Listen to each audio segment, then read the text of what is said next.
망령되고 허탄한 신화를 버리고 경건에 이르도록 내 자신을 연단하라. 오늘 본문은 경건에 이르도록 우리 자신을 연단해야 한다고 이야기를 하고 있습니다. 그렇다면 이 경건이라는 것이 뭘까요? 저는 이 경건을 문자적으로 해석하기 전에 먼저 본문 맥락에서 의미하는 바를 조금 살펴보고자 합니다. 1절에서 5절까지 바울이 한 이야기를 보면요, 바울이 디모데에게 한 이 경건이라는 말이 어떤 의미였는지 조금 더 실감이 갈 수 있을 거라고 생각합니다. 1절에서 5절까지 해서 바울은 거짓으로 가르치는 사람들에 대해서 그들을 경계해야 된다고 이야기를 합니다. 이 사람들은요, 그리스도인들이 결혼도 해서는 안 되고 어떤 특정한 음식물도 먹어서는 안 된다, 이런 식으로 이야기를 하고 있었어요. 그런데 바울은 여기서 정확한 성경적인 근거를 들여서 그들을 반박합니다. 4절을 제가 한번 읽어보도록 하겠습니다. 하나님께서 지으신 모든 것이 선함에 감사함으로 받으면 버릴 것이 없나니. 바울은 창세기 처음에 나오는 천지창조 때 하나님께서 하신 말씀을 가지고 이 세상의 모든 것이 선하다고 이야기합니다. 실제로 창세기를 살펴보면요, 하나님께서 하루하루 세상을 창조하실 때마다 보기에 심히 좋았다라고 이야기를 합니다. 여기서 좋았다는 것이 바로 히브리어로 토브라는 말인데, 이것이 굿, 그러니까 좋다라는 말과 어떤 선하다라는 말을, 그 뜻을 가지고 있습니다. 그런데 문맥의 흐름을 보면요, 이 5절까지의 내용이 4장 전체에서 앞으로 다룰 주제에 대한 어떤 서론격임을 알 수가 있어요. 왜냐하면 6절을 보면요, 바울이 디모데에게 이렇게 얘기해요. 네가 이것으로 형제를 깨우치면, 이야기를 합니다. 이것은 여기서 이제 이것이라는 것이 앞에 1절에서 5절까지 이야기를 얘기하는 것이거든요. 그렇기 때문에 오늘 본문에서 이 경건이라는 말도 앞에 1절에서 5절까지 나왔던 그 내용, 그리스도인의 삶에 허용되는 부분과 허용되지 않는 부분에 대한 그런 관점에서 살펴봐야 한다는 것입니다.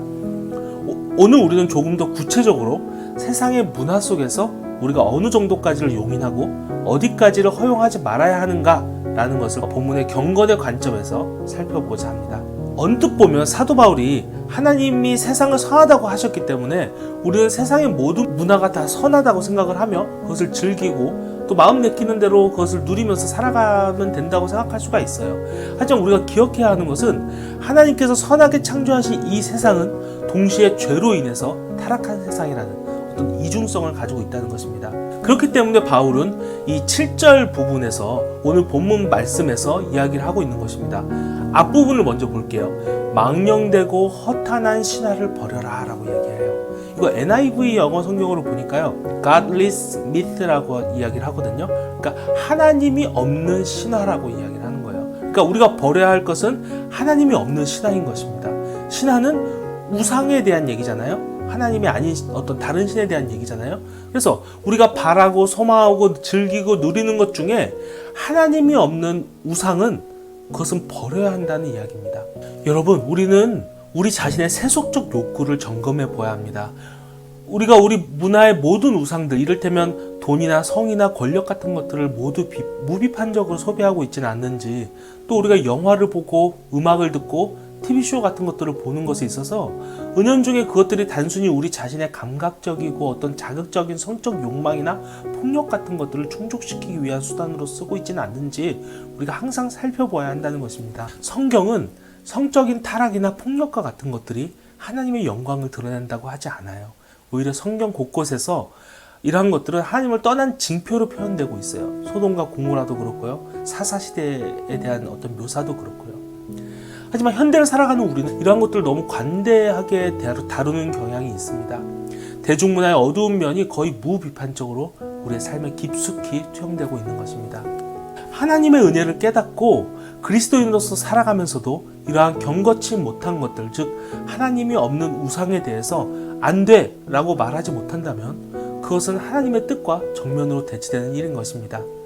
우리가 아무 생각 없이 받아들이고 즐기며 살아가는 이 시대의 문화들이 때로는 우리에게 망령되고 허탄한 신화로 다가올 수 있는 것이고, 이것은 우리가 하나님과 동행하는 삶을 방해하는 것들입니다.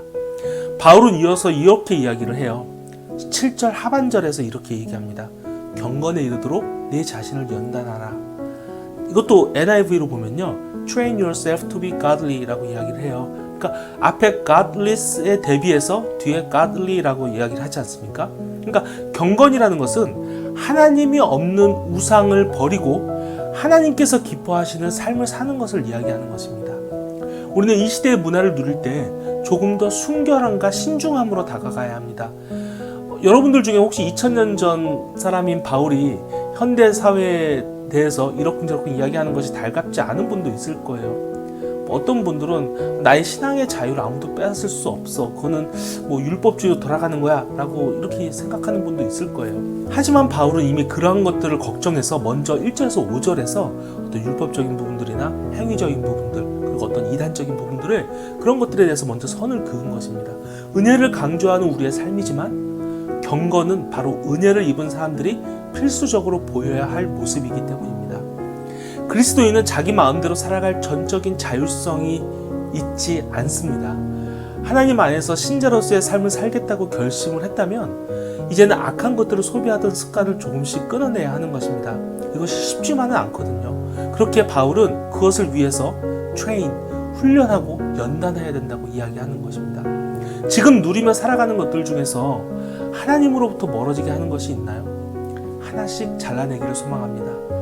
잘 안 되면 용기와 결단력을 달라고 기도하시기 바랍니다. 혹시 잘 모르겠으면, 어떤 게 내가 잘라내야 될 것인지 모르겠다면 분별할 수 있는 지혜를 달라고 기도하시기 바랍니다. 오늘 하루도 악한 것들을 끊어낼 수 있는 영적 분별력을 가지고 충실하게 하나님의 뜻대로 살아가기를 힘쓰는 저와 여러분이 되시기를 주님의 이름으로 소망합니다. 의롭지 않은 나를 의롭다 칭하신 하나님 아버지, 그 은혜를 진심으로 감사드립니다.